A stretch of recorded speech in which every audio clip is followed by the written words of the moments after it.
First, you have some time to look at questions 1 to 6.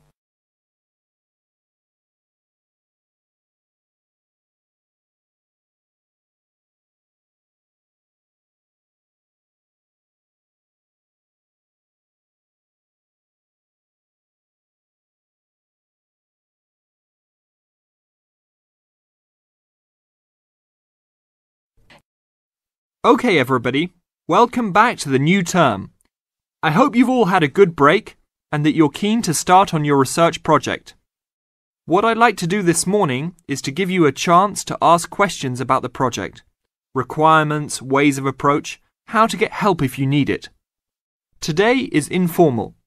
It may be already written on paper, but it's nice to have an opportunity to have it confirmed. So, any questions? Dr. Archer, is there a confirmed due date yet to hand it in? Yes, I can now confirm that it's 16th of July, not 15th as first advised. Okay? And what about the word limit?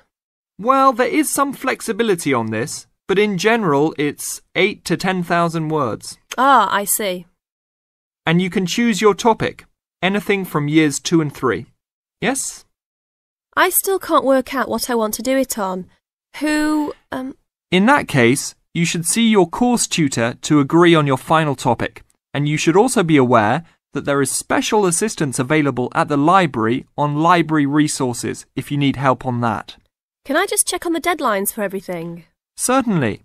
Look, let me write it on the board when each stage should be completed. First of all, you've got to work on your basic project outline, and that's due in to your course tutor by 21st of February. Which is only 2 weeks away, so you need to get cracking on that. Do we have to include a full reference list by then too? No, your reference list is due on 6th of April, which is 1 week later, so you have time to discuss this with your tutor. And when should we be doing the research? Well, that's over a 1-month period, essentially April to May. And the write-up? Well, you need to do quite a bit of research before you get going on your writing, so that's really May to July, with a due date for handing in on the 16th. Any more questions? Before you hear the rest of the conversation, you have some time to look at questions 7 to 10.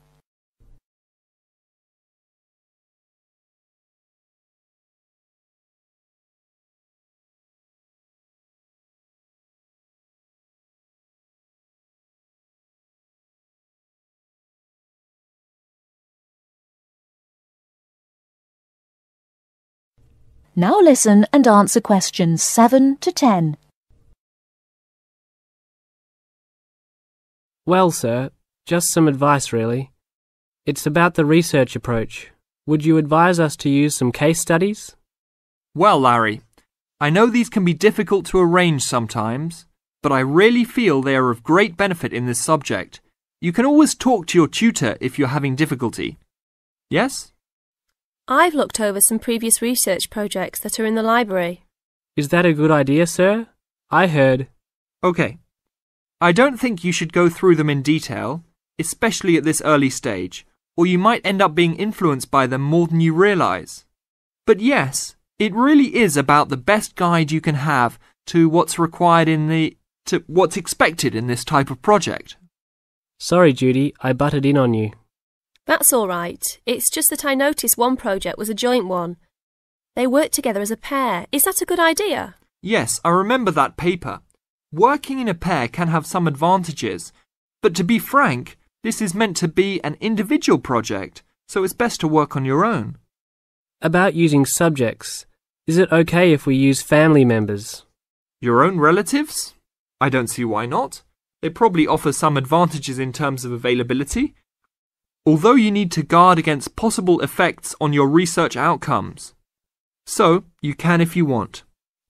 Perhaps you should discuss this with your tutor if you plan to use relatives, so you can approach it in the best way. Okay, thanks. Okay then. Well, I hope we've been able to sort out a few things. You're welcome to see me at any time or drop me a note if you have any more queries. Fine, thanks. That is the end of part 1. You now have half a minute to check your answers.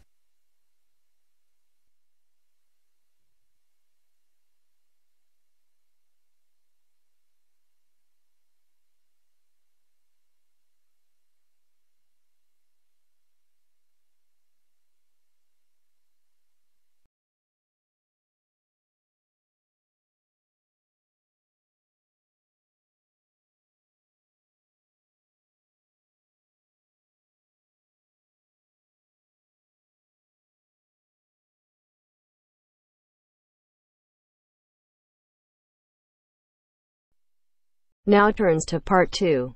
Part 2. 2. You are going to hear a talk given by an international student. First, you have some time to look at questions 11 to 16.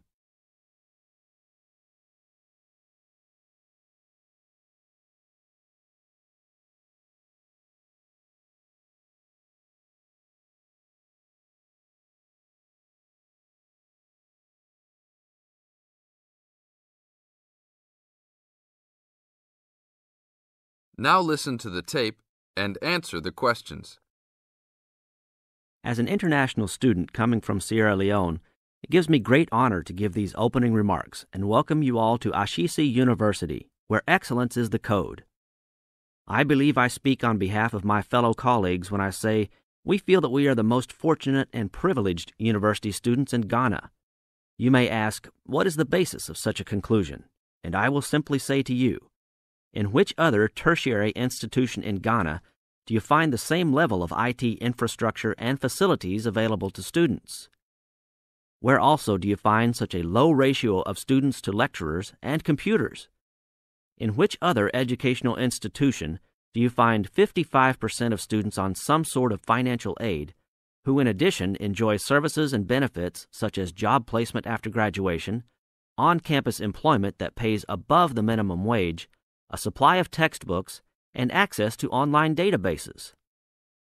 Ladies and gentlemen, there is no other institution of higher education in Ghana today that matches the learning environment and the quality of instruction at Ashesi.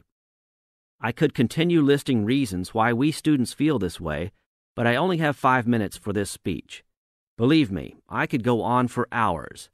At Ashesi, everyone is considered a leader and is treated special. Ashesi equips us with the necessary determination, strength, and belief in ourselves to be able to achieve our goals. We are being taught to think outside the box and to question and challenge our assumptions about the world we live in. This, ladies and gentlemen, is one of the benefits of a liberal arts education, which seeks to broaden our intellectual capacity.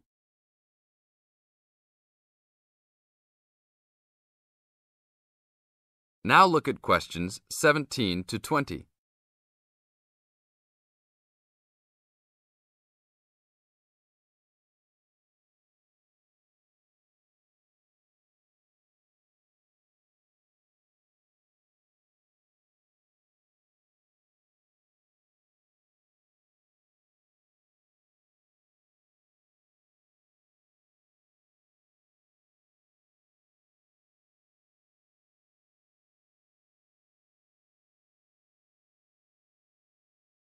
As the talk continues, answer questions 17 to 20. At Ashesi, we are also exposed to real-life situations and learn how to deal with them through a practical and vigorous academic program, as well as various seminars in which prominent leaders in their professions are invited as guests to interact and share their knowledge and experiences.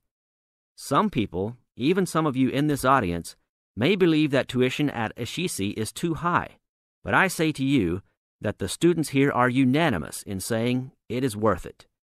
Not because we all come from well-to-do families, but because when it comes to one's education, you need to aim at getting the best from the right place. One's education defines who you are and what your perception of life and society will become. Ashesi offers us a top-quality education which meets high international standards. This is due to the strong linkages the school has established with 3 of the very best schools in the United States, namely Swarthmore College, which is ranked as the best liberal arts school in the U.S., UC Berkeley, and the University of Washington. In addition, Ashesi has recruited an excellent faculty consisting of lecturers from various countries, including Ghana, the UK, and the United States. These lecturers are among the best in their respective academic fields. I believe this is the school's greatest asset, a strong and knowledgeable team dedicated to achieving successful results from their students and who also love their job. I would like to end with a personal message. My fellow students, because we are among the most privileged in our society, we should take responsibility for our own destinies, make our parents proud, and create a legacy for those that follow us and Africa as a whole. We must give back to our society after completing school and achieving our goals in life, which I believe we all can if we properly utilize our time and take advantage of all that is offered here at Ashisi. That is the end of part 2. You now have half a minute to check your answers.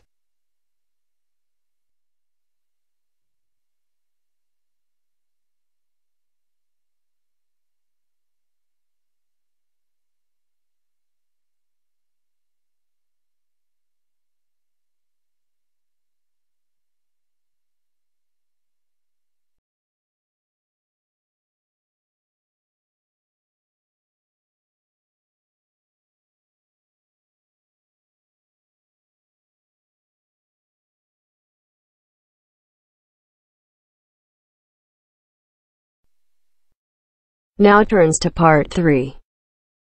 Part 3.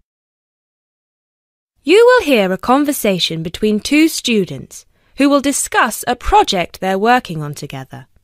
You have 30 seconds to look at questions 21 to 27.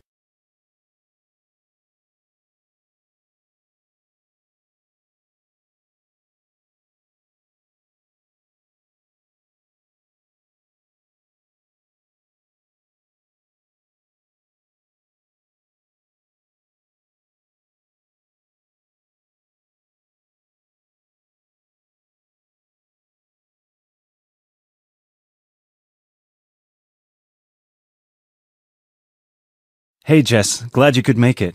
We've got a lot to discuss. Hi Matt. Yes, sorry I'm a bit late. I did bring all my notes with me. Yes, me too. Where shall we start? Well, I think it would be a good idea to clarify our objectives just one more time. Yes, good idea. Okay, here we are. We need to record, photograph, and identify the plant species in 10 1-square-meter plots. Does it say anything about where these plots should be and how they should be laid out? Ah, here it is. It says that all the plots need to be no more than 10 meters apart.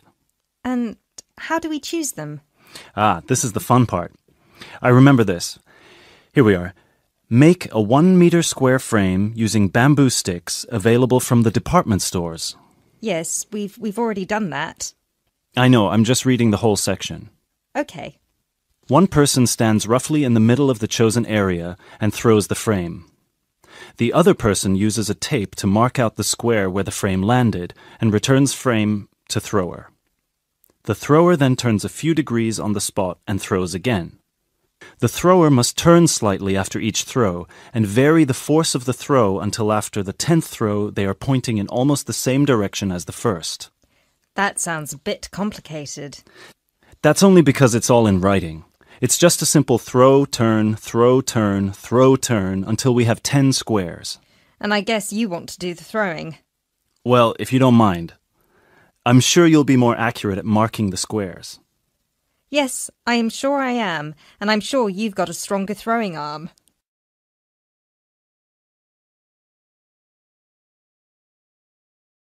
You now have 30 seconds to look at questions 28 to 30.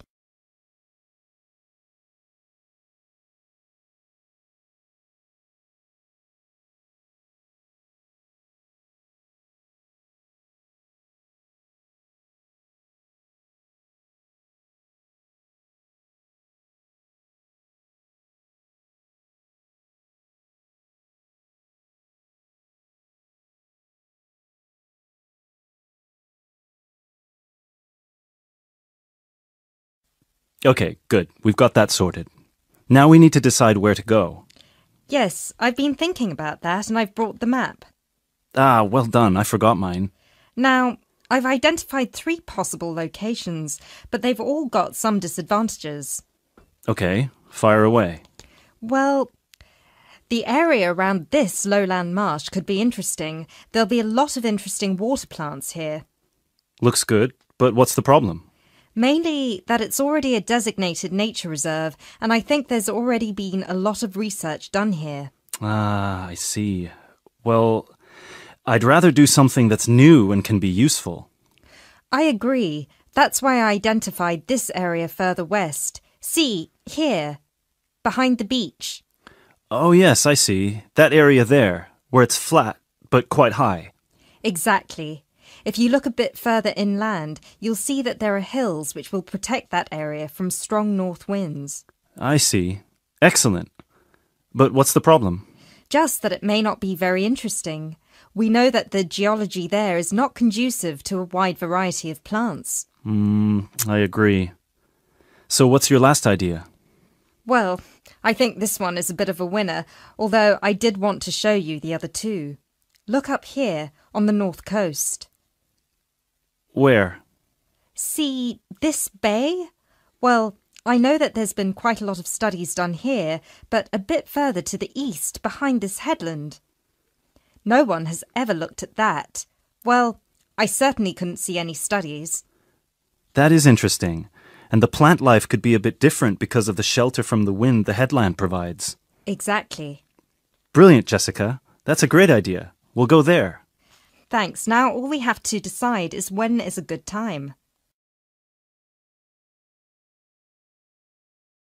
That is the end of part 3. You now have half a minute to check your answers.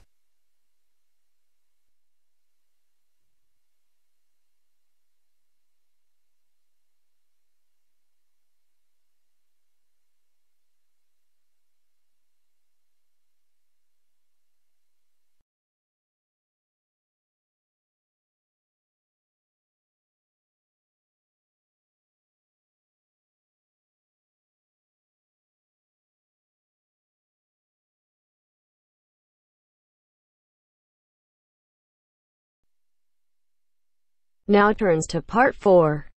Part 4. You are going to hear a lecturer giving a talk on a type of fundraising for business called crowdfunding. First, you have some time to look at questions 31 to 40.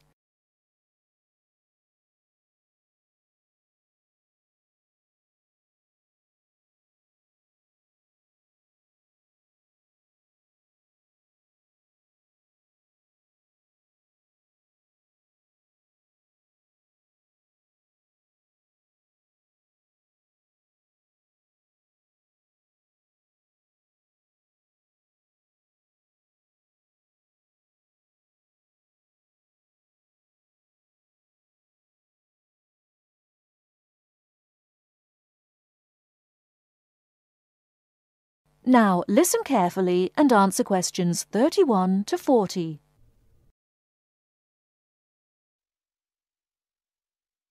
Good morning, everyone. Today we're continuing our look at funding opportunities for small startup businesses. The emergence of social media has given companies the ability to connect with fans and potential customers directly. On the back of the growth in social media, a model of raising finance has emerged known as crowdfunding.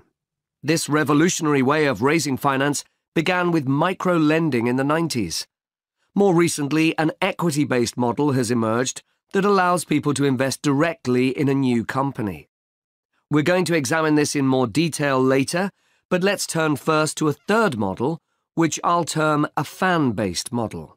With this model of crowdfunding, individuals are encouraged to give an amount of money to support the launch of a project or initiative without the promise of any financial return. Instead, there's a reward for donating. This contrasts with the micro-lending model, which would require a return on investment, and the equity-based scheme, which may offer shares. Crowdfunding portals or websites allow the business concerned to present the initiative along with the financial target required. There's a fixed time limit for fundraising, and if the target amount is reached, all donations are paid to the company or individual. Whether it's an author planning to write a new book, an independent film company looking to make a new film, or a technology company with an idea for an app, the person or company needing funding would turn to its fan base for support. This is managed through one of the many crowdfunding online portals that have emerged. Of course, a fan or supporter of a particular initiative is likely to give money anyway.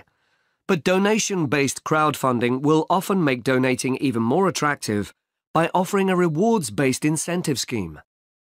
Let's take a film company, for example, that needs funding for a new film. For a small set donation, the donor might be offered a free ticket to the premiere or a DVD of the film. A larger set donation might be rewarded by the chance to attend a launch event when the film goes live. Those people who make bigger donations could even be offered the chance to meet the cast of the film, whilst the highest level donation could see the person's name mentioned in the film credits. For companies that already have a significant fan base, crowdfunding offers a fantastic opportunity to raise money quickly from a large number of people, each of whom donates just a small amount of money. Compare this to the time and effort that would be needed to sell your idea to investors or your bank manager, particularly in an age when raising finance can be difficult. The company may also have links with partner companies or organizations that run fundraising events. In this case, you can significantly increase participation by working with these organizations to promote your crowdfunding project. Another significant advantage is that you can reach out to your fan base for feedback on the project while it's being developed, thus making the final product more appealing. Crowdfunding enables you to raise awareness of the product at an early stage, thus increasing the potential for sales. With so many people behind you, it can also act as a great incentive to get the best possible product out on time and on budget. However, there are disadvantages to bear in mind. The model can be described as all or nothing. If you don't reach the monetary target required in the agreed time, all promises of donations are cancelled and no money is paid, leaving you back at square one. Should this happen, or still worse, you receive the funding but are unable to come up with the product, not only will your fans end up disappointed, but the portal will record the fact that you failed to reach your target, or that the initiative failed. Fulfilling all the pledges that you've made to people can also be very time-consuming. For example, remembering to send out copies of books or free cinema tickets can sometimes be forgotten in the excitement and frenzy of launching your product. People sometimes forget to factor in the cost of rewards when calculating profit margins. But these can be significant.